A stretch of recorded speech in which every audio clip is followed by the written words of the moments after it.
Hello YouTube family, કેમ છો? મજામાં જ છો? તો આજે આપણે લઈને આવ્યા છે નવી રેસીપી. તો તમારું બધાનું સ્વાગત છે અમારા વિડીયો. તો આજે આપણે રેસીપી લઈને આવ્યા છીએ ડુંગળી લીલી અને ગાંઠિયાનું શાક કેવી રીતે બને છે, અને બેનબા બનાવશે આજે રેસીપી.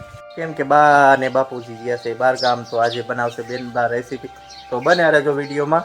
કેવી બને છે રેસીપી સંપૂર્ણ માહિતી મળશે આ વિડીયોમાં. તો જોઈ શકો છો આપણે ઘૂઘરા વણાઈ ગયા છે આ બાજુ, અને બેનબા બધી તૈયારી કરી રહ્યા છે. ડુંગળી કપાઈ ગઈ છે. પહેલા પ્રથમ આપણે ડુંગળીનું ઝીણું ઝીણું કટિંગ કરી નાખ્યું છે, પાણીમાં લઈ લીધું છે જેથી કરીને ડુંગળી કાળી ન થઈ જાય. આ બાજુ લસણ ફોલી નાખ્યું છે જોઈ શકો છો, અને ટમેટા લઈ લીધા છે. ટમેટાનું કટ પણ કરી નાખવાનું છે. તો મિત્રો કોથમરી લઈ લીધી છે અને ટમેટાનું કટિંગ ચાલુ છે જોઈ શકો છો મિત્રો. આમાં જો આપણે મરચું લઈ લીધું છે, અને ખાયણી લઈ લીધી છે, દસ્તો લઈ લીધો છે, અને લસણ પણ ફોલી નાખ્યું છે, અને એનો મસાલો આપણે બનાવવાનો છે લસણવાળો. તો બન્યા રહેજો વિડીયોમાં કન્ટિન્યુ. લઈ લીધું છે મરચું ખાંડું ને એમાં નાખવા મસ્ત. પછી આ લસણ લઈ લીધું, અને પહેલાં જીરું ખાંડીને પછી નાખવાનું. જીરું આખું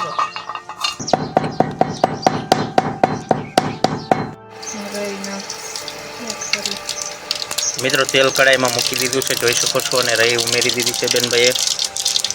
હિંગ પણ ઉમેરી દીધી છે જોઈ શકો છો. ટમેટા નાખવાના, બરોબર મિક્સ કરી લીધા, અને હવે આપણે ડુંગળી ઉમેરીશું. મિત્રો બરોબર આપણે મિક્સ કરી લઈશું.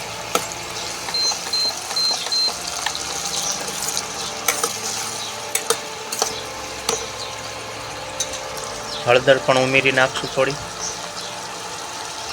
અને મીઠું પણ સ્વાદ અનુસાર.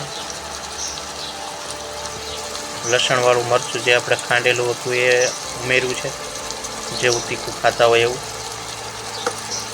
લસણવાળું મરચું છે જોઈ શકો છો મિત્રો.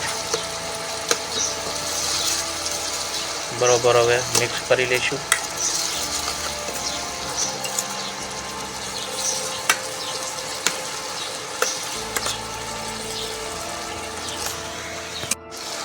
હવે મિત્રો પાણી પણ આપણે થોડુંક રસાવાળું કરવા માટે પાણી ઉમેર્યું છું, અને થોડીક વાર ચડવા દઈશું એટલે પાણી બળશે, એટલે બરોબરનું મિક્સ થઈને ચડી જાય છે પૂરતું. પછી આમાં પણ આપણે ગાંઠિયા ઉમેરવાના છે. તો મિત્રો ગાંઠિયા અને ડુંગળીની રેસીપી તમને કેવી લાગી? જો તમને સારો વિડીયો લાગ્યો તો લાઈક, શેર અને સબસ્ક્રાઈબ કરતા રહેજો મિત્રો, અને બન્યા રહેજો કન્ટિન્યુ વિડીયોમાં. તો આપણે ઘડીક વાર ચડવા દઈશું, અને પછી આપણે આમાં ગાંઠિયા ઉમેરીશું. તો મિત્રો બરોબરનું ચડી ગયું છે શાક જોઈ શકો છો, અને હવે આપણે આમાં ગાંઠિયા ઉમેરી છે. જો બેનબા ગાંઠિયા નાખે છે આમાં. તો આવી રીતે ગાંઠિયા ઉમેરવાના, એટલે કેમ કે થોડોક રસો પણ પી જાય, અને ગાંઠિયાનું ડુંગળીનું શાક બહુ મસ્ત ટેસ્ટી બની શકે છે. તો તમે કેવી રીતે બનાવો છો ગાંઠિયા અને ડુંગળીનું શાક, તો જરા પણ અમને કમેન્ટ કરજો. તો અમે પણ એવી રેસીપી બનાવીશું. તમને અમારો વિડીયો કેવો લાગ્યો, સારો લાગ્યો હોય તો લાઈક કરજો, શેર કરજો, અને સબસ્ક્રાઈબ કરજો, જેથી કરી પણ આવા અવનવા વિડીયો તમને મળતા રહે રેસીપીના. આવજો શાક ખાવા, તમને પણ મોઢામાં પાણી આવી જાય એવું શાક બન્યું છે જોઈ શકો છો મિત્રો.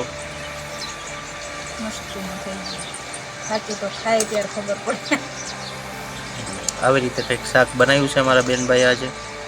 કેમ કે બાપુજીને બહાર જગ્યા છે બહારગામ, એટલે બેનબાના હાથે આવ્યું છે રેસીપી બનાવવાની. ને હવે ઘઉંના રોટલા બનાવવાના બેન કે બાજરાના? બનાવી દો. ઘઉંના બનાવી દો, બાજરાના કે બાજરાના. આમાં ભળે કયા? ઘઉંના ભળે. તો ઘઉંના રોટલા આપણે બનાવશું. તો બનાવે તો પડવાળા રોટલામાં ત્યાં સુધી કન્ટિન્યુ. તો ફાઇનલી મિત્રો બેનભાઈ ચૂલો સળગાવી દીધો છે, અને લોટ બંધાઈ ગયો છે જોઈ શકો છો મિત્રો.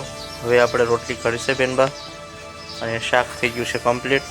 બન્યા રહેજો વિડીયોમાં. મિત્રો રોટલી થઈ ગઈ તૈયાર, અને શાક બની ગયું છે મસ્ત જોઈ શકો છો, અને આપણે સાઈઝ કાઢે છે બેન, હવે પીરસે છે. તો રોટલી અને ડુંગળી અને ગાંઠિયાનું શાક અને સાઈઝ છે.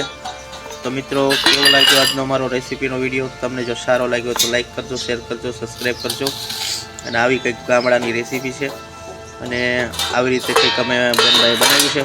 તો તમને કેવો લાગ્યો અમારો વિડીયો? સારો લાગ્યો તો લાઈક કરજો, શેર કરજો, સબસ્ક્રાઈબ કરજો અને ફરીવાર મળશું ત્યારે નવા વિડીયોમાં નવા કંઈક સ્ટેપ સાથે. ત્યાં સુધી બધાને જય માતાજી, જય દ્વારકાધીશ, હર હર મહાદેવ.